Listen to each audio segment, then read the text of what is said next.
ఏమి ఫేస్ అచ్చు హీరోలాగుంది బాస్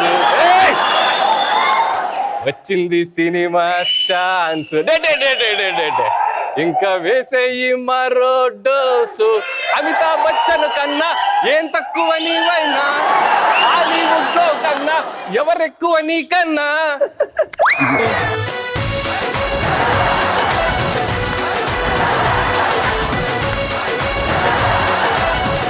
ఇందాక ఎన్ని గుండీలు తీశానండి టాప్ గా మళ్ళీ అన్ని గుండీలు వేస్తున్నాయేంటి? ఏది చేశావు నువ్వు? ప్రస్తుతానికి ఏం చేద్దామంటే ఎన్నున్నాయని తీసేస్తే చాలు. పొద్దుతారు ఈ తల్లి దెబ్బతింటారు ఏంటి ఎవరు దెబ్బతింటారు? చాలా మంది దెబ్బతింటారు, సర్వనాశనం అయిపోతారు. వద్దు, ఎందుకు పాపం ఒట్టి పుణ్యానికి చూడటానికి వచ్చారు. షో పక్షులు పడ్డట్టు పడిపోతున్నారు. మీకు బెర్ర పెరుగు తింటారండి బాగా? ఆవు మాకు సంబంధం లేదు సార్, మేము బెర్రలే. ప్రతి వాళ్ళు వాళ్ళ అవసరాన్ని బట్టి మీ మీమ్స్ ని పంపిస్తుంటారు. ఎప్పుడైనా మీ మీమ్స్ ని మీరే వాడారా? మీమ్స్ ఎలా వాడాలో ఎలా చేయాలో కూడా తెలియదు సార్. అసలు బయలు ఉన్నారు కదండి, వాళ్ళు వాడతారు నా మీమ్స్, నేను మళ్ళీ ఎవడికో పంపించి చాలే చూసినంత వరకు చాలు, మళ్ళీ నువ్వు ఇదొకటి ఎందుకు మాకని. ఇప్పుడు స్క్రీన్ మీద కొన్ని ఎక్స్ప్రెషన్స్ చూపిస్తాను. ఏ ఎక్స్ప్రెషన్ ఏ సందర్భంలో మెమ్గా వాడతావు? షో దేనికి వాడతావు? ఇది వైఫ్ చెప్పండి సార్, పెడితే చెప్పాక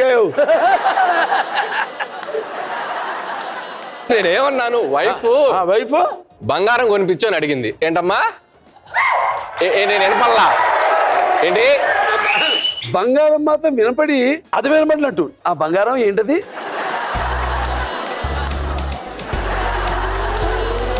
అని దీనికి ఏమేమి వేస్తామా? World beauty Aishwarya Rai I love you అనింది నన్ను. అవును. ఏయ్ నెక్స్ట్ దీనికి నేను వచ్చి అడిగాను సార్. ఏమని? బ్రహ్మానందం గారు అన్స్టాపబుల్ షో మీరు హోస్ట్ చేస్తూ బాలకృష్ణ గారిని ఇంటర్వ్యూ చేయగలరా? చాలా బాగుంది ఇది. అన్స్టాపబుల్ షో బాలయ్య గారిని మీరు ప్రశ్నించగలరా అని అడిగాడు. అప్పుడు ఆ ఫేస్ కాకపోతే ఇంకే ఫేస్ వస్తుంది చూడు. ఏంటండి నా ఫేస్? అది కాదు, అక్కడ అది.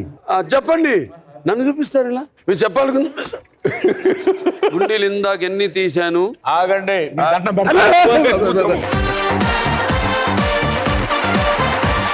నెక్స్ట్ బ్రేక్ లో మచ్చరవి స్క్రిప్ట్ చెప్పడానికి వచ్చినప్పుడు పైన వచ్చే ముందు వస్తున్నాడని చెప్పినప్పుడు వచ్చాక సూపర్. నెక్స్ట్ అనిల్ రావుపూడి బాలకృష్ణ గారి కాంబినేషన్ లో ఒక ఎక్స్ట్రాడినరీ ఎంటర్టైన్మెంట్ ట్రాక్ చేయబోతున్నారు అని చెప్పారు ఆయన.